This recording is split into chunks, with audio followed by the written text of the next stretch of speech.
नमस्कार, सत श्री अकाल, आदाब। मैं अविनाश सिंह अपने ई10 परिवार की ओर से समस्त 10वीं बिहार बोर्ड के छात्रों के लिए एक अनूठा उपहार लेके आया हूं। और आज मैं आपको बताने वाला हूं कि 10वीं कक्षा के इंग्लिश सब्जेक्ट के क्या क्या सिलेबस होंगे और क्या क्या चीजें आने वाली हैं। जैसा कि आप देख सकते हैं बोर्ड पे कि हमारे बिल गेट्स ने इन्होंने एक बहुत ही अहम बात कही थी और अपने जिंदगी में उस पर चले भी थे कि never compare yourself with anyone. आपकी अपनी तुलना किसी और से करना अपने आप की सबसे बड़ी बेइज्जती होती है। The best person and the worst person who can defeat you और who can let you down is you and yourself. कहते हैं ना कि उसने मुझे हरा दिया, मैं उससे हार गया, उसने मुझे बहुत पछतावा करवा दिया, छोटा साबित कर दिया। नहीं, ये आप हो, आपकी अंदर की मानसिकता है जो आपको ये प्रदान करती है। आप बच्चों किसी से नहीं हार सकते हो, आप सिर्फ एक ही व्यक्ति से हार सकते हो और वो है आप और आप खुद। Nobody else in this entire world can let you down। आपको जज करने वाला सिर्फ एकमात्र व्यक्ति है पूरी दुनिया में है, वो हो आप और सिर्फ आप खुद ही अपने आप के सबसे बड़े जज हो। आगे बढ़ते हैं और ये भी देखते हैं कि अपने आप को जज करने के लिए हमें कौन कौन से पैरामीटर्स को क्रॉस करना पड़ेगा। जैसे हम बात करेंगे इंग्लिश की, बिहार बोर्ड 10वीं की जो इंग्लिश की सिलेबस है, सबसे पहले बच्चों अपने दिमाग से बात निकाल देना है आपने कि ये कोई रॉकेट साइंस है, ये एक जरिया है अपने आप को अपग्रेड करने का। बच्चों 10वीं के बाद आपके सामने बहुत सारे दरवाजे खुल जाएंगे और इंग्लिश वो एकमात्र ऐसी कड़ी है जो आपको हर रास्ते में कुंजिका की तरह काम आएगी। इंग्लिश है तो आप हर रास्ते पे आसानी से आगे बढ़ते जाओगे और बाकियों को रोशनी दिखाते जाओगे। देखिए आपका जो इंग्लिश का है टॉपिक, इसमें क्या क्या आप पढ़ सकते हो, क्या क्या आप इंपॉर्टेंट चीज को इवैल्यूएट कर सकते हो और 100 में से 90 प्लस मार्क्स लेके आ सकते हो। पहला जो आपका रीडिंग का सेक्शन है इंग्लिश प्रोज का, इससे 3 शॉर्ट आंसर टाइप क्वेश्चन आएंगे आपको। दूसरा होंगे 2 लॉन्ग आंसर टाइप क्वेश्चन, फिर तीसरा होगा 1 explanation in 3 different passage. Means lengthy answers होंगे बच्चों, बट लेंथी आंसर देख के हमें घबराना नहीं है, इसका भी प्रैक्टिस हम आपको करवाएंगे और स्टेप बाय स्टेप बताते जाएंगे। आप बस हमारी बातों को फॉलो करते जाइए, फिर देखिए सफलता कैसे आपको कदम नहीं चूमती है, बिल्कुल चूमेगी। चौथा देख लीजिए reading passage usage of word, शब्दों का उचित जगह पे उचित रूप से प्रयोग कैसे करते हैं, ये भी इसमें होगा और इसकी जानकारी दूंगा मैं आपको।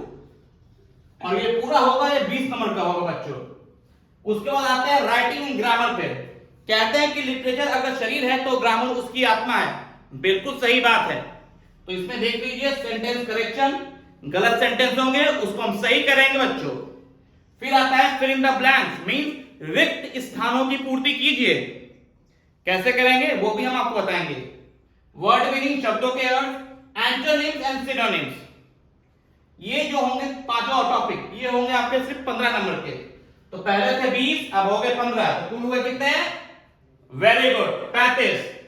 आगे बढ़ते हैं text book and supplementary books. ये जो टॉपिक है आपके सामने बच्चों, जो चैप्टर आप पढ़ोगे, जो कुल 23 चैप्टर आपने पढ़ने हैं, ये उसमें से समाहित होंगे और आपने हर एक चैप्टर का ध्यान बाकायदा स्टेप बाय स्टेप पढ़ना है, समझना है और उसके जो आंसर मैं आपको लिखवाऊंगा, बताऊंगा, आपने वही याद करते जाना है। और उसके अलावा अगर आपको कोई और आइडिया आता है बच्चों तो प्लीज हमें बताएं जरूर, क्योंकि मैं उस हर एक आइडिया का दिल से स्वागत करता हूं। उसके बाद आता है आपका कॉम्पोजिशन, जिसमें आपके होंगे एसे राइटिंग, एप्लीकेशन राइटिंग या लेटर राइटिंग। और ये तीनों चीजों में ये होंगे 5-5 नंबर के। तो आपको एसे राइटिंग को, एप्लीकेशन राइटिंग को, लेटर राइटिंग को एक अपने दिमाग में हवा नहीं बनाना है बच्चों। ये बहुत ही सिंपल चीजें हैं, ये आपको नंबर दे के ही जाएंगी।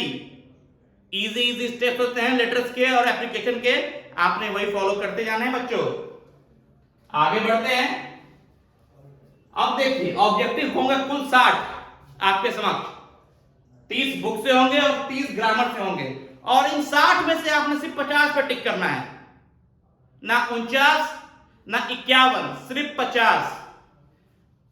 उसके बाद आएंगे सब्जेक्टिव 50 नंबर के, पैसेज 3 पैसेज, 7 7 14 6 20 नंबर के होंगे पैसेज। ये आपके लिटरेचर की किताब में से ही होंगे। आपने पोएम्स को, प्रोज को, रीडिंग वाले चैप्टर्स को पढ़ना है, रटना नहीं है बच्चों। आपने उनको समझना है और स्टेप बाय स्टेप उनके भावार्थ को समझिए, उनके समरी को समझिए और सवाल पढ़िए कि सवाल आपसे क्या कहलवाना चाहता है। ठीक है, फिर देखिए क्वेश्चन एंड आंसर आएंगे, पैराग्राफ होंगे, लेटर, नोटिस एंड स्पीच। इन सब के जो आप नंबर देख रहे हैं, ये सारे नंबर्स आपके सामने हैं और जो जो मार्क्स मैंने बताए हैं आपको, उतने से ज्यादा आपके नहीं होंगे मार्क्स। आपने इन सब के लिए भी निरंतर और नियमित रूप से अभ्यास करना है और अनलिमिटेड डाउट क्लियरिंग सेशन में अपनी भागीदारी दिखानी है। आप जितने ज्यादा सवाल पूछोगे हमसे, हमें दिल से खुशी होगी और हमें दिल से खुशी होगी आपकी सहायता करने में। तो टाइम कम है बच्चों और जितना ज्यादा हो सके क्वेश्चन हमसे पूछिए। अब आते हैं प्रोज की तरफ। जो बुक है panorama, panorama book 1 and book 2, दो बुक होंगे। एक बुक होगा उसमें प्रोज होगा, उसमें 8 चैप्टर्स होंगे। ये चैप्टर्स होंगे the page for living, art system का, me and the ecology bit. But पिछले 3 सालों से जो 2 चैप्टर से अक्सर ज्यादातर क्वेश्चन आते हैं वो ये हो जाएगा, आप देख लो। एक ये चैप्टर है, हालांकि सारे चैप्टर इक्वली इंपॉर्टेंट है बच्चों, बट 2-3 चैप्टर जो मैं कह रहा हूं उस पर ध्यान देना आपका फर्ज बनता है। एंड ये 2-3 चैप्टर जो है बच्चों ये काफी इंपॉर्टेंट है, इनसे क्वेश्चन अक्सर रिपीट होते हैं। पिछले 2-3 साल का पैटर्न मैंने चेक किया है और आप भी चेक करोगे तो आपको ये इनसे क्वेश्चंस मिलेंगे। बट ऐसा नहीं कि हर एक चैप्टर इक्वली इंपॉर्टेंट है बच्चों। हर एक चैप्टर को पढ़ना है, उसके रचयिता का नाम याद रखना है, चैप्टर से क्या आप सीखते हो आपको वो याद रखना है बच्चों। तो ये तो हो गया प्रोज, शॉर्ट स्टोरीज। आगे देखते हैं पोएम हमसे क्या कहता है। पोएम बाय प्रेबा, 8 पोएम है हमारे सामने, बहुत ही इजी पोएम है। इनके पोएट के नाम आपने याद रखने हैं। जैसे पहले वाले का नाम है William Cooper, if not Cowper, Cooper होंगे। दूसरे वाले का नाम अलेक्जेंडर पोप, तीसरे वाले का नाम दुर्गा प्रसाद पांडा, तीसरे का नाम विद्यापति, चौथे का, पांचवे का नाम पेरेसमित थुरन, छठे का नाम पूरन सिंह, सातवें का नाम लक्ष्मी प्रसाद देवकोटा एंड आखिरी का नाम मार्था वॉल्टर डी ला मेरे। ये बहुत ही इंपॉर्टेंट कवि हैं। इनकी कविता बिहार बोर्ड हो, सीबीएसई बोर्ड हो, हर एक सब्जेक्ट में इनकी कविताएं आती हैं।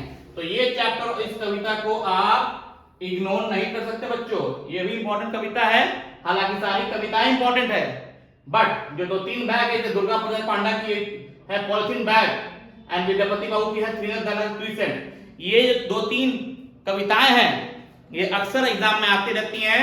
इनसे आप क्या पढ़ना है, इनसे आपने पढ़ना है पोएट और उसका भाव समरी पढ़नी है, लाइन बाय लाइन वर्ड समझने हैं और उनको ऑब्जर्व करना है बच्चों। तीसरा देख लीजिए English reader, January night, Premchand, allergy doctor Rana SK Singh, the bet Anton Chekhov, quality John Galsworthy, sun on the moon Katherine Mansfield, two horizons Binapani Mohanty and lo defined by Girdhar Jha. अब ये देख लीजिए, ये देख लीजिए, ये देख लीजिए। मैं इसलिए महत्वपूर्ण चैप्टर के आगे टिक निशान इसलिए लगा रहा हूं बच्चों कि चैप्टर सारे महत्वपूर्ण है। ऐसा ना आप सोचें कि सर ने 3 चैप्टर के आगे निशान लगा दिए हैं तो हमें सिर्फ 3 ही पढ़ना है, नहीं, 3 पे ज्यादा ध्यान देना है। कई बार बच्चों ऐसा होता है कि मान लीजिए इन सब सवालों से, चैप्टरों से 2-2 नंबर के सवाल आते हैं, वो भी इंपॉर्टेंट है। और कई बार होता है जो टिक होते हैं उनसे 4-4 नंबर के सवाल आते हैं। तो दोनों हम पढ़ लेंगे और जो सवाल सबसे पहले हमारे जहन में आता है उस पर लिख के, आंसर लिख के अपने नंबर्स को स्कोर कर लेंगे बच्चों। लॉजिक यही होती है, हर एक चैप्टर इक्वली इंपॉर्टेंट होता है बच्चा लोग। तो इसलिए ये अपने दिमाग में भ्रम ना पालें कि सर ने ये कर दिया तो 3 ही चैप्टर पढ़ के जाएंगे भैया, नो। ये जो 7 चैप्टर्स हैं, चैप्टर पढ़ने हैं आपने एंड चैप्टर को समझना है, इनके इंटेंट को, इनके कंटेंट को समझना है और बारीक पॉइंट बाय पॉइंट अपने विचारों को लिखते जाना है। ठीक है। ग्रामर, जैसा कि मैंने पहले शुरुआत में कहा था बच्चों कि अगर लिटरेचर शरीर है तो ग्रामर उसकी आत्मा है। तो बिना ग्रामर के किसी भी सेंटेंस की रचना करना नेक्स्ट टू इम्पॉसिबल है बच्चों। तो ग्रामर में आप जब पढ़ोगे वो कुछ इस प्रकार से होंगे। कुल है 23 टॉपिक, पहले है पार्ट्स ऑफ स्पीच, उसके पार्ट्स ऑफ स्पीच इतने मेंबर्स हैं, ये जो आप देख रहे हो ये है पार्ट्स ऑफ स्पीच के फैमिली मेंबर्स। एंड इसमें ये होगा बच्चों की आपने हर एक पॉइंट को देखना है, समझना है। आपने आज तक इनकी परिभाषाएं पढ़ी हैं, इनके टाइप पढ़े हैं, बट अब जो आप पढ़ोगे सेंटेंस में अगर आपके सामने आता है तो आप कैसे उसको फिगर आउट करोगे भैया ये कौन सा डेमोन्स्ट्रेटिव एडजेक्टिव है, कौन सा पर्सनल प्रोनाउन है, कौन सा वाला भैया प्रीपोजिशन में आता है, कंजंक्शन में क्या डिफरेंस है, हमें ये बात भी देखनी है बच्चों। तो पार्ट ऑफ स्पीच की ये कुल 8 मेंबर्स आपके सामने हैं जिनके बारे में हम चर्चाएं करेंगे। उसके बाद आते हैं सेंटेंस के टाइप। 4 टाइप्स होंगे सेंटेंस के बच्चों, पॉजिटिव, नेगेटिव, इंटरोगेटिव और नेगेटिव इंटरोगेटिव। इन चारों पे आपने मास्टरी करनी है, कैसे करोगे वो मैं बताऊंगा। Modal auxiliaries means helping verb, इसकी प्रैक्टिस पे ही आपको आ जाएगा। फिर उसका आते हैं पंक्चुएशन, टेंसेस, टेंस पे भी हम जिक्र करेंगे, चर्चा करेंगे। और उसके बाद जो भी आप देख लो narration and active and passive voice, ये भी बहुत इंपॉर्टेंट है। क्वेश्चन की संख्या इनसे बहुत ज्यादा आपको मिलेगी, तो इनको देख के डरे नहीं, घबराए नहीं, क्योंकि जो भी आपके डाउट है उस सब का क्लियर करने के लिए ये आपके सामने आपका फैकल्टी अविनाश सिंह मौजूद है। So feel free to contact me at any point of time regarding the subject and the syllabus. So wishing you all the very best for your 10th examination बच्चा लोग। मैं दिल से अपने सभी बिहार बोर्ड के विद्यार्थियों को बिहार बोर्ड की आने वाली मार्च 2023 की परीक्षा की दिल से शुभकामनाएं देता हूं और प्रार्थना करता हूं कि आपका प्रयास बिल्कुल ही सार्थक हो। नमस्कार और धन्यवाद।